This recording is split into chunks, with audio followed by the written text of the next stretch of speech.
One day, Robert came home with his ex-girlfriend and her child.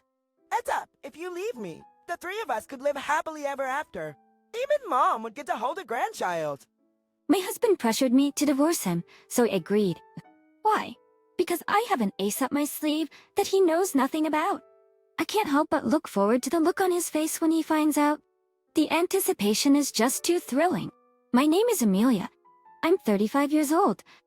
I've been married to Robert, who's 5 years my junior, for 3 years now. We don't have any kids yet.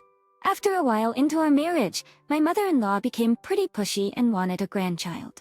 Amelia, you've been married for 3 years, right? When will we see a grandkid? How much longer do you want to keep me waiting? Lately, she's been rushing me with a phone call every other day, asking if a grandchild is on the way yet.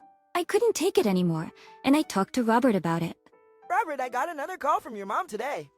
It's becoming so frequent, it's making me feel down every time the phone rings. Our show. Don't worry about it. We agreed to have kids at our own pace. Robert reassures me, but I still feel uneasy. We're not on bad terms as a couple, so it's not impossible for us to have a child. Could it be that one of us has fertility issues? Just when I started thinking about that, my mother-in-law suggested we should get a fertility test. Hey Robert, your mom suggested we get a fertility test today. I think I want to take it. There's no need. A cute brask. We'll have a baby when it's time. Then you go ahead and tell you that. I couldn't help but raise my voice at Robert. He doesn't seem worried about not having a child. And when it comes to his mom, he thinks it's best to ignore her. It's me who's left feeling miserable. Doubting Robert's reliability, I decided to go for a fertility test without telling him. If the issue is with me, I want to tackle it sooner rather than later. Plus, I'm older than Robert, so the pressure is really on. To cut to the chase, my test results were fine. So maybe the issue is on Robert's end. So Robert, about that fertility test we talked about the other day? Let me bring it up. Robert doesn't even try to hide his irritation. Easy, right? Basic him. I told you, I'm sick of hearing baby babied. Bisa not even want to try for a kid. Let's drop it, okay? Jump away, easy Trier. Robert shuts down, not willing to hear me out. All he wanted to do was share the test results. Why is he so angry? I don't want this tension hanging over our relationship. Ultimately, I decided to keep the test results from Robert. Ignoring my feelings, my mother-in-law calls. Amelia, what's happening with having kids? I hate to say it, but at your age, your window is closing fast. Could it be your age? That's the problem? I wanted to say I'm not the issue, but that would mean indirectly pointing the finger at Robert. That would surely get back to him. So I hold my tongue in during her remarks. Even Robert knows I'm looking forward to grandchildren. So why did he marry an older woman who can't have kids? My mother-in-law, convinced I'm the problem, won't stop nagging. Her complaints are now seeping into Robert as well. Robert, can you please tell your mother to stop talking about babies? It hurts to be talked about like that when I want kids too. Not only has mother-in-law been bad-mouthing me, but now even Robert is starting to blame me. That'll not a point. My friends were saying at the reunion that it's harder to have kids with an older wife. Way. Robert now firmly believes I am the issue, swayed not just by his mom, but also old classmates. At this point, there's no way I can ask him to get tested. Eventually, every time he goes to his parents' house, he starts ridiculing me alongside mother-in-law. Today, once again, mother-in-law speaks loudly enough for me to hear. Why did you choose an older woman, Robert? I thought for sure you'd marry Isabella from college. She's the same age and looks healthy. You'd probably have a grandchild or two by now. Robert responds with a laugh. Seriously, if I'd known Amelia couldn't have kids, I never would have married her. I agreed to the wrong person, huh? Ever since then, my trust in Robert dwindled. Whenever we were together, I couldn't help but give him the cold shoulder. As a result, Robert started coming home less and less. I don't need dinner tonight. Got it. It seemed Robert was hanging out with his old friends almost every night. But eventually, whether he got tired of it or ran out of spending money, he stopped going out at night altogether. So you're not going out drinking anymore? Annoyed, he replied. But wait, does maybe I don't bother you or something? Not at all. I was just thinking it's nice for a married couple to share meals. Even though the pressure from my mother-in-law was persistent, I started to feel that growing old together was enough, even if we couldn't have children. That's why I started treating Robert better and making the most of our time together. treating Robert better and making the most of our time together. However, Robert started going out again on weekends. In our college days, sudden invites were frequent, but those calls had ceased lately. If he starts coming home late again, that's gonna suck. As I waited for him to come back, what actually happened was far worse. Robert came home with a woman and a baby. Who's this? It's an old classmate, Isabella. Prosper the chopper. Isabella was, if I remember correctly, Robert's college girlfriend that my mother-in-law mentioned. Why on earth would she be here? And she's holding a baby. Could it be they had a fight? Excuse me?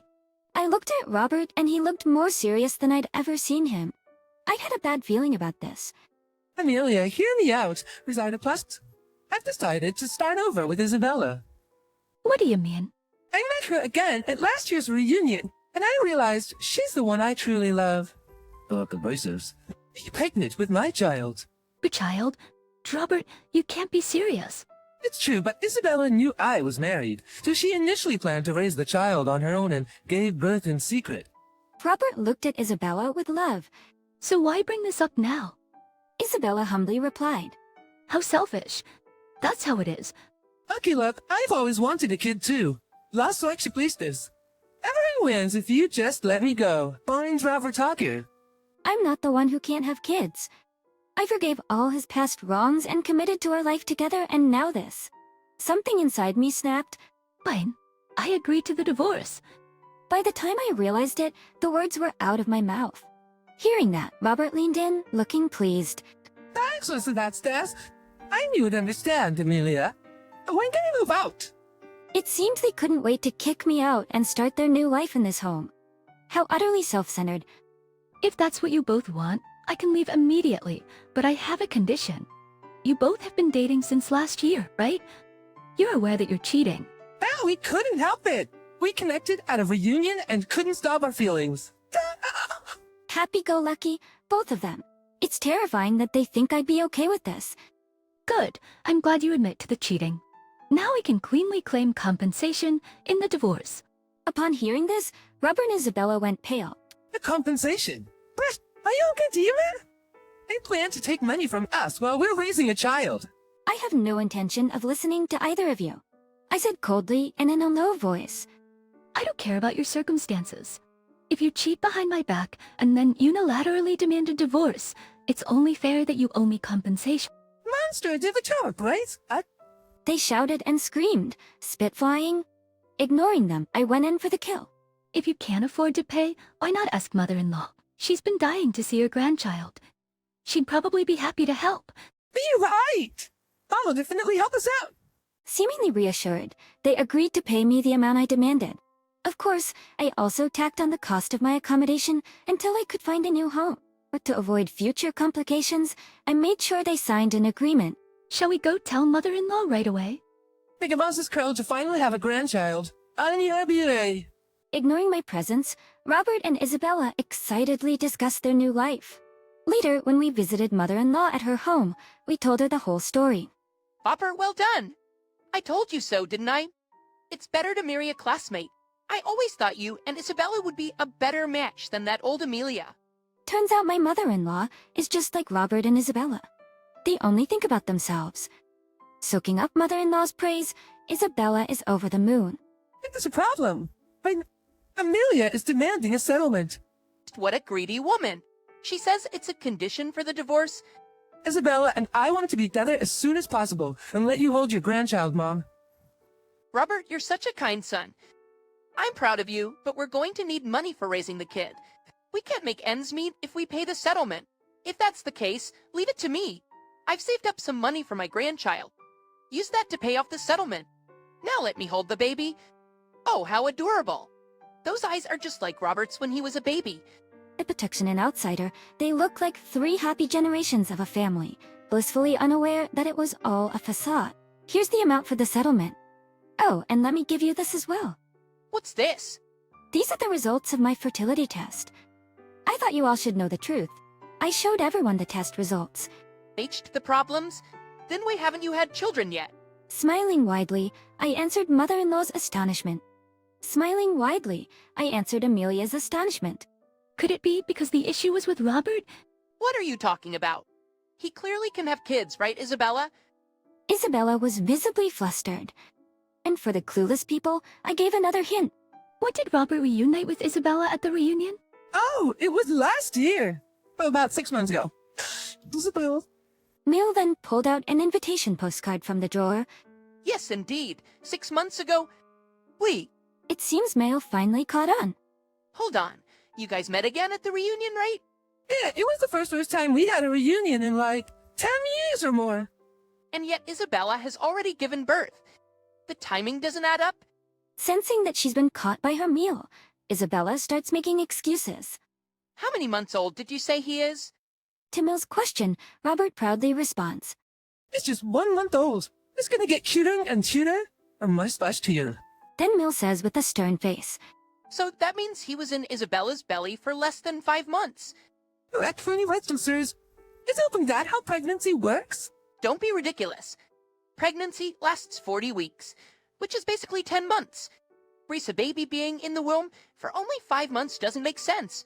Mel, filled with anger, confronts Isabella. What's going on here, Isabella? Realizing she can't talk her way out of this, Isabella finally comes clean. Hearing this, Mel shouts at Iblia. Don't joke around. What I want is Robert's child. My own flesh and blood. But Isabella, you lied to me. You said we were soulmates. The guy gave us this baby. For Claremont. Isabella starts to speak her mind. But you can't, no kidding. Annoyed, Isabella stands up, holding her baby, ready to leave. Wait, where do you think you're going? I won't let Isabella go scot-free. It's too late for that. Because of you, I have no intention of reconciling with Robert. You stole another woman's husband. You'll have to pay the price. Just as expected, my mother-in-law immediately rejected the idea. No, mate. Why would I pay any compensation? That child isn't even my grandchild. Even Robert and Isabella started to panic. No, you said earlier you'd help us. My savings are for my grandchildren, not some random kid. You two better figure this out yourselves.